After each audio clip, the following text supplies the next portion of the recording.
नमस्कार, news 18 India देख रहे हैं आप और मैं हूं आपके साथ शिवानी पांडे। सुकेश चंद्रशेखर अवैध वसूली के मामले में दिल्ली पुलिस की आर्थिक अपराध शाखा ने तिहाड़ जेल के 5 कर्मचारियों को गिरफ्तार किया है। अधिकारियों के मुताबिक गिरफ्तार आरोपियों के नाम सुनील कुमार, सुंदर वोहरा, महेंद्र प्रसाद, लक्ष्मी दत्त और प्रकाश चंद्र हैं। इन सभी पर जेल में बंद सुकेश चंद्रशेखर की मदद करने और उसके एवज में पैसा लेने का आरोप है। गिरफ्तार आरोपियों में सुनील कुमार और सुंदर वोहरा जेल सुप्रिंटेंडेंट हैं, जबकि महेंद्र प्रसाद और प्रकाश चंद्र डिप्टी सुप्रिंटेंडेंट हैं। ईओडब्ल्यू ने कोर्ट में अपने रिमांड पेपर में बताया कि सुकेश चंद्रशेखर ने अब तक करीब 20 करोड़ रुपए तिहाड़ जेल के अधिकारियों को रिश्वत के तौर पर दिए हैं। दिल्ली में प्रदूषण को काबू करने के लिए केंद्रीय प्रदूषण नियंत्रण बोर्ड ने जरूरी निर्देश जारी कर दिए। दिवाली के बाद से दिल्ली की हवा ऐसी जहरीली हुई कि लोगों पर सांस का संकट मंडराने लगा। ज्यादातर इलाकों में AQI 400 के पार चला गया और ऐसा स्मॉग छाया कि दिन में ही गाड़ियों की हेडलाइट जल गई। दिल्ली में धुंध का आलम यह है कि इंडिया गेट और अक्षरधाम मंदिर ठीक से नजर तक नहीं आए। यही हाल कालिंदी कुंज के आसपास भी रहा। इस वक्त कालिंदी कुंज के पास है और यहाँ पर जो धुआं है वो दिखाई दे रहा है। दिल्ली में स्मॉग से लोग परेशान हैं। घूमने फिरने वाले हों या टहलने वाले, सभी का घर से निकलना मुहाल हो गया। सुबह जैसे हम मॉर्निंग में निकले तो थोड़ा सा बाहर निकलने में भी डर लग रहा था कि आगे गाड़ी दिखाई देगी कि नहीं दिखाई देगी और ट्रैवलिंग करना सेफ होगा कि नहीं होगा। जिन्हें सांस लेने में तकलीफ होती है उनके सर पर तो मानो आसमान गिर गया हो। इतना तकलीफ हो रहा है कि मेरे को 4-4, 5-5 बार अस्थमा का वो दवाई का पंप लेना पड़ रहा है। यही वजह रही कि गैस चेंबर जैसी हो चुकी दिल्ली की हालत सुधारने के लिए केंद्रीय प्रदूषण नियंत्रण बोर्ड ने कुछ निर्देश जारी किए, जिनके जरिए दिल्ली में बढ़ते प्रदूषण को रोकने में मदद मिल सकती है। केंद्रीय प्रदूषण नियंत्रण बोर्ड ने ये निर्देश ग्रेडेड रिस्पांस एक्शन प्लान के तहत जारी किए, जिनमें कई ऐसी मशीनों का इस्तेमाल बंद करने का निर्देश शामिल है जिनसे धूल उड़ती है। साथ ही यह भी कहा गया है कि पब्लिक ट्रांसपोर्ट को बढ़ावा दिया जाए, जिसके लिए यात्रा की कीमतें कम की जाएं। साथ ही दिल्ली NCR में कोयले से चलने वाले कारखानों को कम करने के भी निर्देश दिए गए। इसके अलावा दिल्ली NCR में ईंट भट्टे बंद रहेंगे। इसके अलावा दिल्ली सरकार ने भी प्रदूषण कम करने के लिए 11 नवंबर से एक अभियान चलाने का ऐलान किया है। पूरे दिल्ली के अंदर 11 नवंबर से 11 दिसंबर तक 1 महीने का ये सघन एंटी ओपन बर्निंग कैंपेन हम लॉन्च कर रहे हैं। कानपुर में जीका मरीजों की संख्या 100 के ऊपर चली गई। कानपुर में जीका वायरस के बढ़ते मरीजों ने 100 का आंकड़ा पार कर लिया। ताजा मिले 10 मामलों के साथ कानपुर में जीका वायरस के कुल मरीजों की तादाद 105 हो गई, जिसके बाद प्रशासन के भी हाथ पैर फूल गए।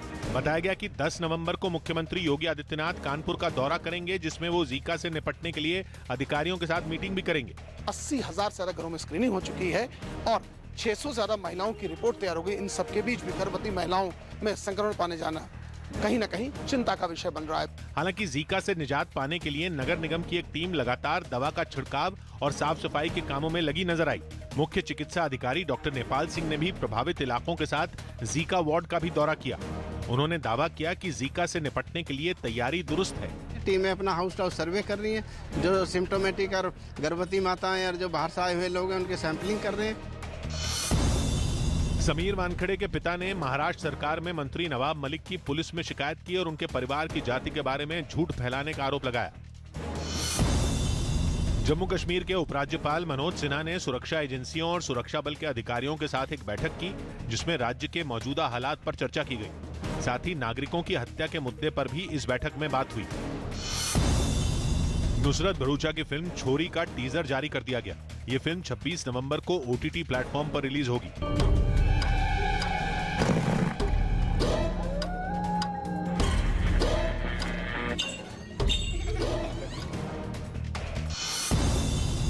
दिल्ली के बुराड़ी इलाके में पुलिस ने एक महिला की हत्या के आरोप में घर में काम कर चुके एक ड्राइवर को गिरफ्तार कर लिया।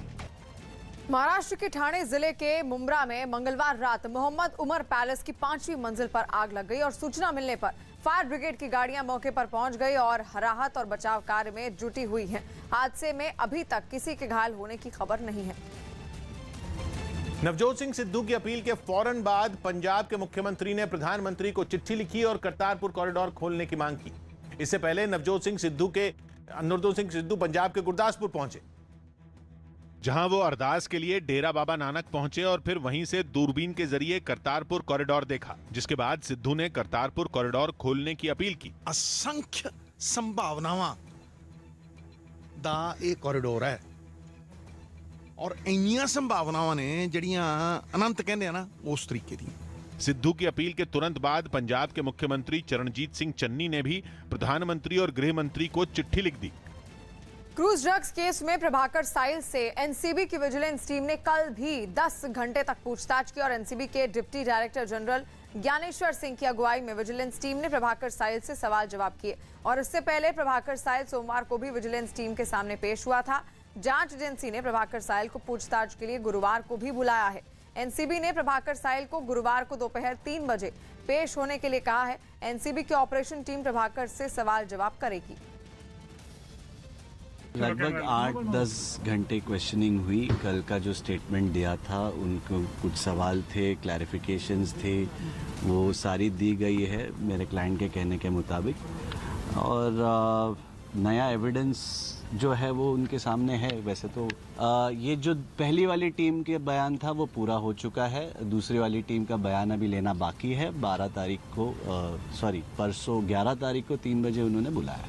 मुंबई में मुकेश अंबानी के घर एंटिलिया के बारे में पूछताछ करने वाले दोनों संदिग्धों की पहचान हो गई। न्यूज़ 18 के विवेक गुप्ता की रिपोर्ट है कि मुंबई पुलिस ने दोनों संदिग्धों का स्केच बनवाया और इसी आधार पर एक शख्स को हिरासत में लिया। दोनों संदिग्धों का स्केच उस टैक्सी ड्राइवर के बयान के आधार पर बनवाया गया था जिसने पुलिस को इस बारे में जानकारी दी थी, जिसके बाद पुलिस ने दोनों संदिग्धों में एक को नवी मुंबई से हिरासत में लिया। पता चला दोनों संदिग्ध गुजरात से मुंबई घूमने आए थे और उन्हें एंटिलिया देखना था। शुरुआती जांच में दोनों संदिग्धों का कोई क्रिमिनल रिकॉर्ड नहीं मिला। एंटिलिया संदिग्ध कार मामले में मुंबई पुलिस ने एक शख्स को हिरासत में लिया है, उससे पूछताछ की जा रही है और बताया जा रहा है कि वो शख्स मुंबई के पास नवी मुंबई इलाके में रहता था। 27 पैसे दिखाया गया। दिल्ली के गोविंदपुरी इलाके में एक आदमी की हत्या के आरोप में पुलिस ने 4 लोगों को गिरफ्तार कर लिया। पुलिस ने बताया कि जुआ खेलने के दौरान पैसों पर कुछ विवाद हुआ, जिसके बाद आरोपियों ने पीट कर यह हत्या कर दी। गुजरात में गांधीनगर जिला पंचायत के दफ्तर में आग लग गई, जिसमें काफी शुरू। मध्य प्रदेश के इंदौर से एक हैरान करने वाला वीडियो सामने आया। वहां एक आदमी ने पेट्रोल छिड़क कर एक कार में आग लगा दी और बताया गया कि इस आरोपी और कार मालिक के बीच दिवाली के रात पटाखे चलाने पर झगड़ा हुआ था, जिसके बाद गुस्से में इस आरोपी ने उसकी कार को ही जला दिया। सामने आए घटना की वीडियो में ये आरोपी अपना चेहरा ढके दबे पांव कार की तरफ बढ़ता हुआ दिखा। इस दौरान उसके हाथ में पेट्रोल से भरी एक बोतल भी थी। फिर उसने बेखौफ होकर बोतल खोली और कार के ऊपर पेट्रोल छिड़का। इसके बाद उसने अपनी जेब से माचिस निकाली और कार को आग के हवाले कर दिया। कार में आग लगाने के बाद वो लोगों की नजर में आए बिना वहां से फरार हो गया, लेकिन वहां लगे सीसीटीवी कैमरों ने उसकी पोल खोल दी। उसने आके रात में पेट्रोल डाल के उसमें गाड़ी में आग लगा दी। इसके बाद पुलिस ने कार में आग लगाने वाले आरोपी को गिरफ्तार कर लिया। और बड़ी खबर मौसम से जुड़ी हुई। मौसम विभाग ने तमिलनाडु, आंध्र प्रदेश और केरल के तटीय इलाकों में एक बार फिर भारी बारिश की चेतावनी जारी की है और इन राज्यों में आने वाले 2 दिन तक जोरदार बारिश हो सकती है। खासकर आने वाले 2 दिन तमिलनाडु, आंध्र प्रदेश और केरल के लिए बेहद भयावह साबित हो सकते हैं। मतलब 3 दिन पहले हुई बारिश का पानी अभी निकला भी नहीं है और अब नई मुसीबत का आना फिर से तय है, क्योंकि अलर्ट जारी कर दिया गया है। मौसम विभाग ने तमिलनाडु के लिए रेड अलर्ट जारी किया है। रेड अलर्ट यानी खतरा बड़ा है। भारी बारिश, तूफान या इसी तरह की प्राकृतिक आपदा से पहले लोगों को चेताने के लिए ऐसा अलर्ट जारी किया जाता है। मौसम विभाग की चेतावनी का असर इसी से समझा जा सकता है कि तमिलनाडु सरकार ने चेन्नई समेत 9 जिलों में 2 दिन की छुट्टी का ऐलान कर दिया है। स्कूल और कॉलेज सब बंद रहेंगे, यानी इन राज्यों में मौसम विभाग की चेतावनी को हल्के में नहीं लिया जा सकता। मौसम विभाग ने खतरे को देखते हुए इन राज्यों में मछुआरों को गहरे समुद्र में नहीं जाने की सलाह दी है। चेन्नई में 40 से ज्यादा जगहों की पहचान की गई है जहां बाढ़ का खतरा है। चुनावी सरगर्मी के बीच प्रधानमंत्री नरेंद्र मोदी और गृह मंत्री अमित शाह इस महीने उत्तर प्रदेश के कई ताबड़तोड़ दौरे करेंगे। प्रधानमंत्री नरेंद्र मोदी के अकेले इसी महीने उत्तर प्रदेश के 4 दौरे होने, जिनमें वो प्रदेश को कई सौगातें भी देंगे। जानकारी के मुताबिक पीएम 16 नवंबर को पूर्वांचल एक्सप्रेसवे का उद्घाटन कर सकते हैं, जिसे प्रदेश का सबसे लंबा हाईवे बताया जा रहा है। 19 नवंबर को पीएम मोदी झांसी की रानी लक्ष्मीबाई की जयंती पर झांसी जाएंगे, जहां वो बुंदेलखंड को भी कई तोहफे दे सकते हैं। इसके बाद उत्तर प्रदेश डीजीपी कॉन्फ्रेंस होगी, जिसमें भी पीएम मोदी हिस्सा लेंगे, जबकि 25 नवंबर को वो गौतम बुद्ध नगर के जेवर में नोएडा इंटरनेशनल एयरपोर्ट का शिलान्यास करेंगे। इसी तरह गृह मंत्री अमित शाह भी अगले 15 दिनों में उत्तर प्रदेश के 3 अहम दौरे करेंगे, जिनमें उनका वाराणसी, आजमगढ़ और लखनऊ का दौरा शामिल है। और नोबेल शांति पुरस्कार विजेता मलाला यूसुफजई ने असर मलिक के साथ निकाह कर लिया। बर्मिंघम में निकाह के मौके पर दोनों के परिवार के लोग भी मौजूद रहे और इस बात की जानकारी खुद मलाला ने दी। उन्होंने इस मौके की कुछ तस्वीरें अपने आधिकारिक ट्विटर हैंडल पर शेयर की हैं और लोगों से दुआ करने का आग्रह किया। मलाला ने ट्वीट कर कहा कि ये दिन उनके जीवन का एक अनमोल दिन है। मलाला के जीवन साथी असर मलिक पाकिस्तान क्रिकेट बोर्ड में जनरल मैनेजर हैं। देश भर में मनाए जा रहे छठ पूजा के त्योहार पर एक अनोखी परंपरा की तस्वीर उत्तर प्रदेश के मुगलसराय से सामने आई। वहां व्रत करने वाली महिलाओं ने घोड़ों की पूजा की। घोड़े सूर्य की सवारी हैं और छठ में सूर्य की पूजा करते हुए उनको अर्घ्य दिया जाता है। और इसी वजह से मुगलसराय में बरसों से घोड़ों की पूजा करने की परंपरा निभाई जाती है। इसके लिए घोड़ों को बाकायदा सजा धजाकर पूरे शहर में घुमाया गया।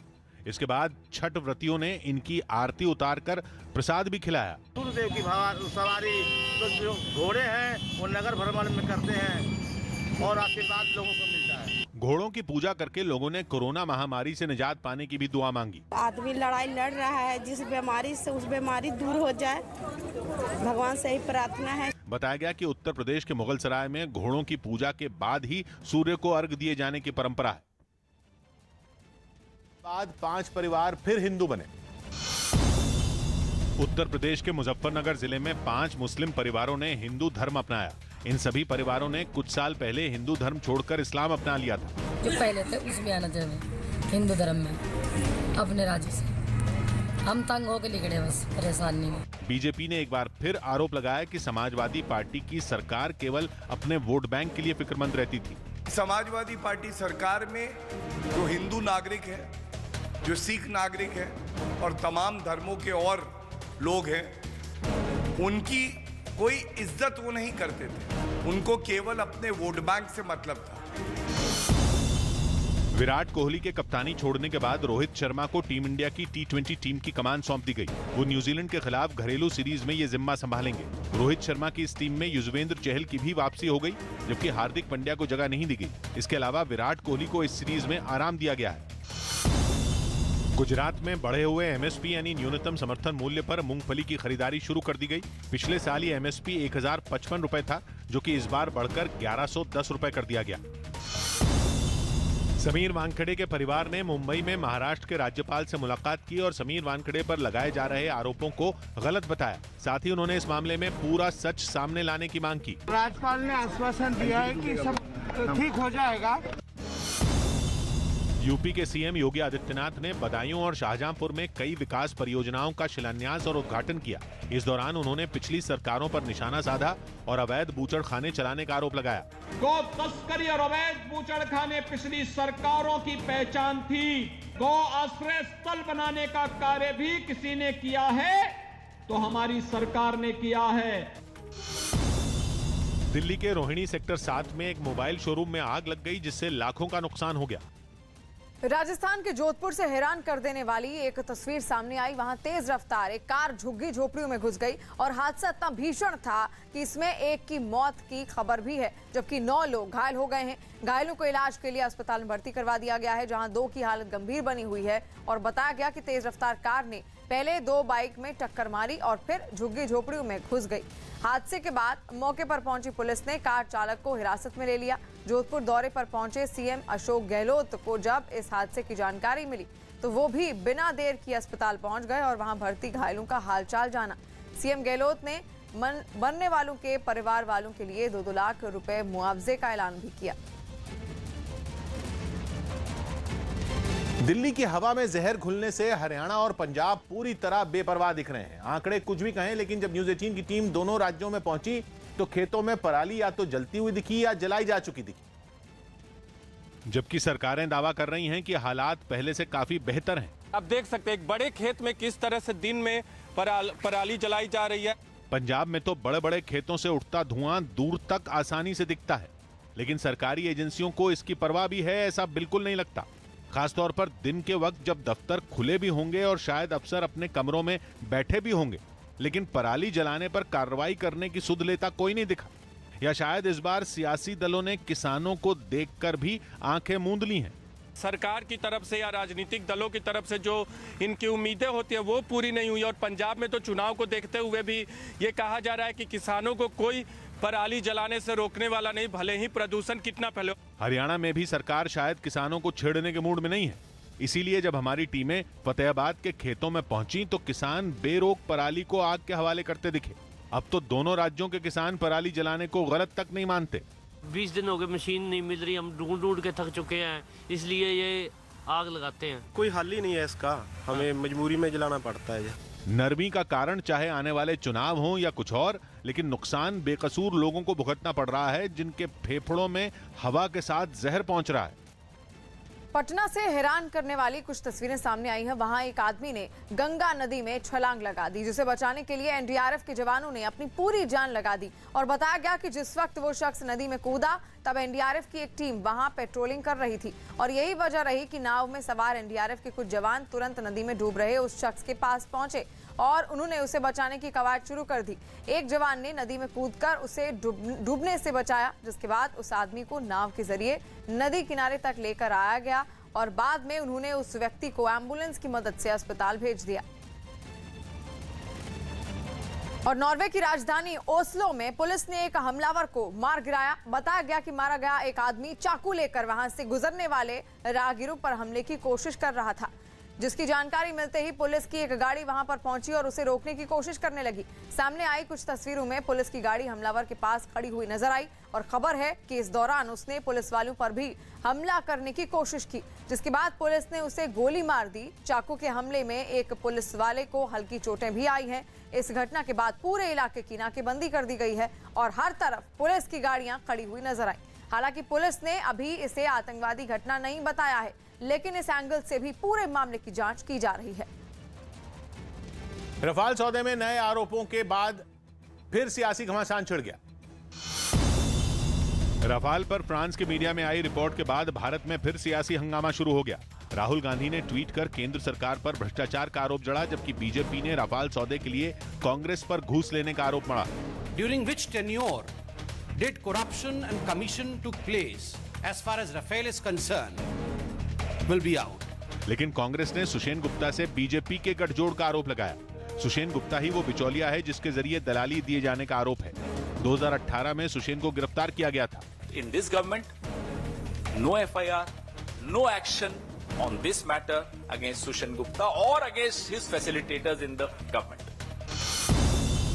परमबीर सिंह से जुड़े वसूली मामले में गिरफ्तार किए गए 2 आरोपियों को 7 दिन की पुलिस हिरासत में भेज दिया गया। खबर है कि मामले की जांच कर रही सीआईडी के निशाने पर डीसीपी स्तर का एक अधिकारी भी है, जिस पर जल्द कार्रवाई हो सकती है। जम्मू कश्मीर में पिछले दिनों हुई आम नागरिकों की हत्या के बाद वहां सीआरपीएफ की तैनाती बढ़ा दी गई। खबर है कि पिछले 1 महीने में ही 3000 और जवानों को तैनात किया गया। इसके अलावा कुछ और कंपनियां भी जल्द वहां के संवेदनशील इलाकों में लगाई जाएंगी।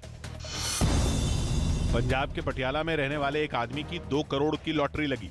फर्नीचर का काम करने वाले इस आदमी ने दिवाली के मौके पर यह लॉटरी का टिकट खरीदा था। राष्ट्रपति रामनाथ कोविंद ने दिल्ली में लगातार दूसरे दिन पद्म पुरस्कार दिए। इस दौरान पूर्व लोकसभा स्पीकर सुमित्रा महाजन को पद्म भूषण सम्मान दिया गया। साथ ही पैरा एथलीट केवाई वेंकटेश को पद्मश्री से सम्मानित किया गया। यमुना नदी में प्रदूषण के लिए आम आदमी पार्टी ने हरियाणा और यूपी सरकार को जिम्मेदार ठहराया। यमुना नदी का पानी इतना जहरीला हो चुका है कि उस पर झाग तैरता नजर आया, जिसके बाद आम आदमी पार्टी ने इस गंदगी का ठीकरा हरियाणा और यूपी सरकार पर फोड़ दिया। लगभग 155 MGD यानी कि मिलियन गैलन्स प्रतिदिन पानी यमुना और गंगा नदी का हरियाणा और उत्तर प्रदेश सरकार की ओर से दिल्ली की ओर छोड़ा जाता है, जिसके जवाब में यूपी सरकार के मंत्री सिद्धार्थनाथ सिंह ने ट्वीट किया और लिखा कि सच्चाई से भागना और दूसरों को दोष देना सही नहीं। यूपी के हरदोई में ड्यूटी पर तैनात एक होमगार्ड के जवान पर शराब पीने का आरोप लगा है और आरोप है कि इस शराब के नशे में इस होमगार्ड के जवान ने काफी देर तक बीच सड़क पर हंगामा किया। इतना ही नहीं, उस पर वहां मौजूद लोगों से बदसलूकी करने का भी आरोप लगा है। मामला बिगड़ता देख वहां मौजूद ट्रैफिक पुलिस के एक जवान ने उसे संभालने की कोशिश की, लेकिन वो काबू में नहीं आया। इसके बाद नजदीक के थाने से कुछ पुलिस वाले वहां पहुंचे और शराब के नशे में धुत उस जवान को ई रिक्शा में बिठाकर वहां से ले गए। कोतवाली शहर के मंडी क्षेत्र में यातायात व्यवस्था को सुचारू रूप से चलाने के लिए होमगार्ड पवन कुमार की ड्यूटी लगाई गई थी। सूचना ये प्राप्त हुई कि वो शराब के नशे में पब्लिक के साथ अभद्र व्यवहार कर रहे हैं। इस सूचना पर थाना कोतवाली शहर की पुलिस उनको अपने साथ ले आई और उनको मेडिकल कराया जा रहा है। इसमें अग्रिम विधिक कार्रवाई की जा रही है। मिजोरम में राज्य के मुख्य सचिव के पद को लेकर परेशानी खड़ी हो गई। News18.com की रिपोर्ट है कि मिजोरम के सीएम जोरामथांगा ने गृह मंत्री अमित शाह को चिट्ठी लिखी, जिसके जरिए उन्होंने राज्य के मुख्य सचिव को बदलने की अपील की। उन्होंने दलील दी कि मौजूदा मुख्य सचिव को वहां की क्षेत्रीय भाषा मिजो की जानकारी नहीं है और मुख्य सचिव को वहां की भाषा न आने की वजह से प्रशासनिक काम में उन्हें कई दिक्कतों का सामना करना पड़ रहा है। उन्होंने मांग की है कि जल्द से जल्द राज्य के मुख्य सचिव को हटाकर किसी और अफसर को नियुक्त किया जाए और नई नियुक्ति किसी ऐसे अधिकारी की हो जो राज्य की मिजो भाषा जानता हो। और मध्य प्रदेश के इंदौर से एक हैरान करने वाला वीडियो सामने आया। वहां एक आदमी ने पेट्रोल छिड़ककर एक कार में आग लगा दी और बताया गया कि इस आरोपी और कार मालिक के बीच दिवाली की रात पटाखे चलाने पर झगड़ा हुआ था, जिसके बाद गुस्से में इस आरोपी ने उसकी कार को ही जला दिया। सामने आए घटना की वीडियो में ये आरोपी अपना चेहरा ढके दबे पांव कार की तरफ बढ़ता हुआ दिखा। इस दौरान उसके हाथ में पेट्रोल से भरी एक बोतल भी थी। फिर उसने बेखौफ होकर बोतल खोली और कार के ऊपर पेट्रोल छिड़का। इसके बाद उसने अपनी जेब से माचिस निकाली और कार को आग के हवाले कर दिया। कार में आग लगाने के बाद वो लोगों की नजर में आए बिना वहां से फरार हो गया, लेकिन वहां लगे सीसीटीवी कैमरों ने उसकी पोल खोल दी। उसने आके रात में पेट्रोल डाल के उसमें गाड़ी में आग लगा दी। इसके बाद पुलिस ने कार में आग लगाने वाले आरोपी को गिरफ्तार कर लिया। न्यूजीलैंड की राजधानी वेलिंगटन से एक चौंकाने वाली तस्वीर सामने आई। वहां कोरोना की वजह से दोबारा लगाए गए लॉकडाउन और अनिवार्य वैक्सीन के फैसले के खिलाफ लोग सड़कों पर उतर आए और इसके लिए वो वेलिंगटन के रास्तों पर अपनी मोटरसाइकिल लेकर पहुंचे। कुछ देर में ही पूरी की पूरी सड़क महंगी मोटरसाइकिलों से भर गई। इनमें कुछ लोगों के हाथों में बैनर और पोस्टर भी दिखाई दिए जिनमें लॉकडाउन खत्म करने की मांग की गई। रैली में मौजूद लोगों ने आजादी के नारे भी लगाए। वहां कुछ लोग न्यूजीलैंड का झंडा लेकर सरकार के अनिवार्य वैक्सीन के फैसले का विरोध जताते दिखे। इन प्रदर्शनकारियों ने शहर की तमाम सड़कों को घेर लिया और आने जाने वाले तकरीबन सभी रास्ते बंद कर दिए। नारेबाजी कर रहे लोगों ने आरोप लगाया कि सरकार ने वैक्सीन लगवाने को अनिवार्य करने के साथ ही न्यूजीलैंड के कई शहरों में लॉकडाउन लागू कर दिया है, जिसकी वजह से उन्हें काफी तकलीफ का सामना करना पड़ा। Vice admiral R Hari Kumar नौसेना के नए प्रमुख होंगे और फिलहाल vice admiral R Hari Kumar western naval command के कमांडिंग इन चीफ हैं। आर हरि कुमार 30 नवंबर को नौसेना प्रमुख का पदभार संभालेंगे। वो मौजूदा नौसेना प्रमुख एडमिरल करमबीर सिंह की जगह लेंगे, जो 30 नवंबर को रिटायर हो रहे हैं। और हरियाणा के हिसार में सीएम फ्लाइंग टीम ने मंगाली में 2 अलग अलग जगहों पर छापे मारकर 71 अवैध घरेलू गैस सिलेंडर बरामद किए हैं। टीम ने किराने की दुकान और एक प्लांट पर छापे मारे और इस दौरान टीम ने वहां से भारत गैस, इंडियन और एचपी गैस कंपनी के 7 भरे और 9 खाली घरेलू गैस सिलेंडर बरामद किए हैं। सीएम फ्लाइंग टीम ने मौके से छापेमारी के दौरान 5 किलो के छोटे गैस सिलेंडरों में गैस भरने के 4 नोजल भी बरामद किए हैं। पुलिस ने इन मामलों में एक आरोपी को हिरासत में भी लिया है। अखिलेश यादव ने समाजवादी परफ्यूम जारी किया। यूपी में अगले साल होने वाले विधानसभा चुनाव से पहले समाजवादी परफ्यूम जारी किया गया। इसे समाजवादी पार्टी प्रमुख अखिलेश यादव ने लखनऊ में एक कार्यक्रम के दौरान लॉन्च किया। एसपी ने इस परफ्यूम को जारी करते हुए इशारों में बीजेपी पर निशाना साधा और बताया कि चुनाव में ये परफ्यूम नफरत को मिटाने का काम करेगा। हालांकि इस पर बीजेपी ने पलटवार किया और समाजवादी पार्टी पर विकास के मुद्दों से ध्यान भटकाने की कोशिश करने का आरोप लगा दिया। गुजरात के अरवल्ली में एक लड़की को अश्लील मैसेज भेजने के आरोप में डिप्टी कलेक्टर मयंक पटेल को गिरफ्तार कर लिया गया। दिल्ली में पेट्रोल महंगा होने की वजह से यूपी के पेट्रोल पंपों पर भीड़ उमड़ने लगी, क्योंकि सीमाओं के करीब रहने वाले दिल्ली के लोग सस्ता तेल भरवाने के लिए यूपी पहुंचने लगे। दिल्ली में इससे 8 रुपए महंगा है, तो निश्चित तौर पर जो इस इलाके के आसपास दिल्ली में लोग रहते हैं वो इसका भरपूर फायदा उठा रहे हैं। वैट कम होने के बाद यूपी में पेट्रोल की कीमत दिल्ली के मुकाबले करीब 8 रुपए प्रति लीटर तक घट गई। दामों में अंतर आने से बॉर्डर के करीब दिल्ली के पेट्रोल पंप सन्नाटे में डूब गए और लोगों ने वहां पेट्रोल भरवाना ही बंद कर दिया। जहां सस्ता होगा वहीं जाऊंगे पेट्रोल डलवाने, चाहे वो यूपी हो। झारखंड के गिरिडीह में नदी में डूबने से 4 बच्चों की मौत हो गई। बताया गया कि ये बच्चे अपने परिवार के साथ छठ के दौरान नदी में नहाने गए थे। उद्योगपति आनंद महिंद्रा ने बड़ी हस्तियों के अलावा आम लोगों को भी पद्म पुरस्कार दिए जाने पर सरकार की तारीफ की। कर्नाटक की पर्यावरणविद तुलसी गौड़ा ने एक दिन पहले अपना पद्मश्री पुरस्कार नंगे पैर लिया था। इसी का जिक्र करते हुए आनंद महिंद्रा ने सोशल मीडिया पर नई पुरस्कार नीति को सराहा। यूपी के आगरा में राष्ट्रीय हिंदू परिषद भारत नाम के एक हिंदूवादी संगठन ने विधानसभा चुनाव से पहले एक परिक्रमा यात्रा की शुरुआत की। मुख्यमंत्री योगी आदित्यनाथ के समर्थन में ताजमहल से शुरू हुई ये यात्रा अयोध्या में खत्म होगी। अरुणाचल प्रदेश में चीन के एक गांव बसाने की खबर पर सूत्रों ने नई जानकारी दी। न्यूज 18 के संदीप बोल की रिपोर्ट है कि अमेरिका के रक्षा मंत्रालय ने अरुणाचल प्रदेश में भारत की सीमा के अंदर चीन के गांव बनाने की जो रिपोर्ट जारी की थी उसे सूत्रों ने खारिज कर दिया और बताया कि अरुणाचल प्रदेश के जिस ऊपरी सुबनसिरी इलाके में चीन ने गांव बसाया वो उस विवादित इलाके में आता है जहां पहले से ही चीन का नियंत्रण है और लंबे वक्त से वहां चीन की सेना की पोस्ट भी है। असल में 1959 में इस इलाके में भारतीय सेना की असम राइफल्स की पोस्ट पर चीन ने कब्जा कर लिया और काफी वक्त से चीन वहां निर्माण का काम कर रहा है।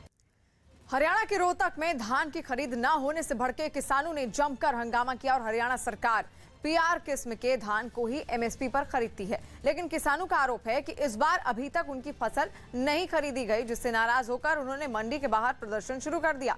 प्रदर्शन कर रहे किसान डिप्टी कमिश्नर के दफ्तर के बाहर पहुंच गए और धान से भरी ट्रैक्टर ट्रॉलियां खड़ी कर सड़क को जाम कर दिया। और यही नहीं, किसानों ने जमकर नारेबाजी भी की। बाद में प्रशासन के अधिकारी भी वहां पर पहुंच गए और किसानों को धान की एमएसपी पर खरीद शुरू करने का भरोसा दिया। चुनावी सरगर्मी के बीच प्रधानमंत्री नरेंद्र मोदी और गृह मंत्री अमित शाह इस महीने उत्तर प्रदेश के कई ताबड़तोड़ दौरे करेंगे।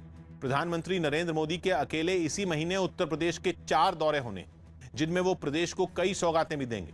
जानकारी के मुताबिक पीएम 16 नवंबर को पूर्वांचल एक्सप्रेसवे का उद्घाटन कर सकते हैं, जिसे प्रदेश का सबसे लंबा हाईवे बताया जा रहा है। 19 नवंबर को पीएम मोदी झांसी की रानी लक्ष्मीबाई की जयंती पर झांसी जाएंगे, जहां वो बुंदेलखंड को भी कई तोहफे दे सकते हैं। इसके बाद उत्तर प्रदेश डीजीपी कॉन्फ्रेंस होगी, जिसमें भी पीएम मोदी हिस्सा लेंगे। जबकि 25 नवंबर को वो गौतम बुद्ध नगर के जेवर में नोएडा इंटरनेशनल एयरपोर्ट का शिलान्यास करेंगे। इसी तरह गृह मंत्री अमित शाह भी अगले 15 दिनों में उत्तर प्रदेश के 3 अहम दौरे करेंगे, जिनमें उनका वाराणसी, आजमगढ़ और लखनऊ का दौरा शामिल है। बिहार के पूर्णिया से डरा देने वाली कुछ तस्वीरें सामने आई हैं। वहां पटाखे की एक दुकान में भीषण आग लग गई और छठ पूजा के मौके पर पटाखों की डिमांड बढ़ जाती है और वहां पटाखों की दुकानें भी हैं। ऐसी ही एक दुकान को आग की लपटों ने अपनी जद में ले लिया। उसका ऐसा कोई हिस्सा नहीं बचा जो लपटों से घिरा ना हो। वहां से जो तस्वीरें सामने आई उनमें पटाखों की उस दुकान से ऊंची ऊंची लपटें धुएं के साथ आसमान की तरफ उठती हुई नजर आई। आग लगने के बाद वहां कई धमाके भी हुए और ऐसे में वहां अफरा तफरी मच गई, लोग दहशत से भर गए। इसी बीच दुकान में लोग लगी आग को बुझाने की कवायद भी तेज हो गई और आखिरकार उन लोगों की मेहनत सफल हुई और थोड़ी देर में आग पर काबू पा लिया गया।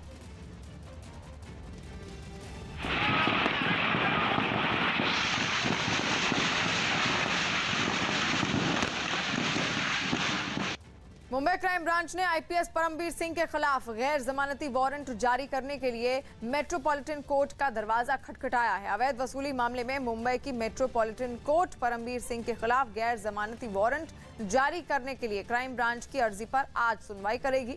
इससे पहले भी पिछले महीने अलग अलग अवैध वसूली के मामलों में मुंबई और ठाणे की कोर्ट से एक बार परमबीर और उनके साथियों के खिलाफ गैर जमानती वारंट जारी हो चुका है।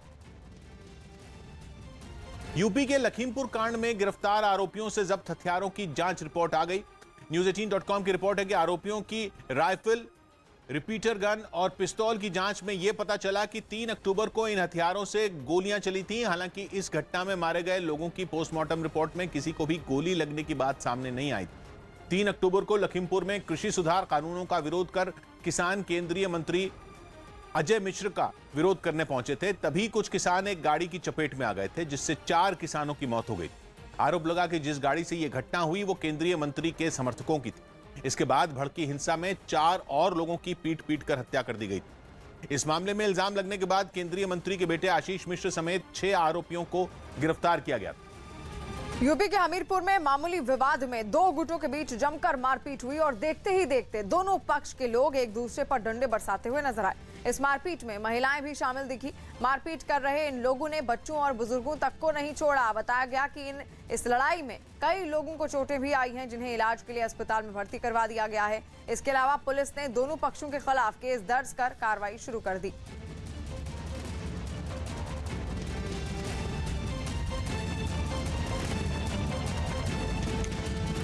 वहीं कर्नाटक के शिवमोगा से एक बेहद चौंकाने वाला वीडियो सामने आया है। वहां एक रेलवे स्टेशन पर चलती ट्रेन से उतरने के दौरान एक महिला अचानक लड़खड़ा गई,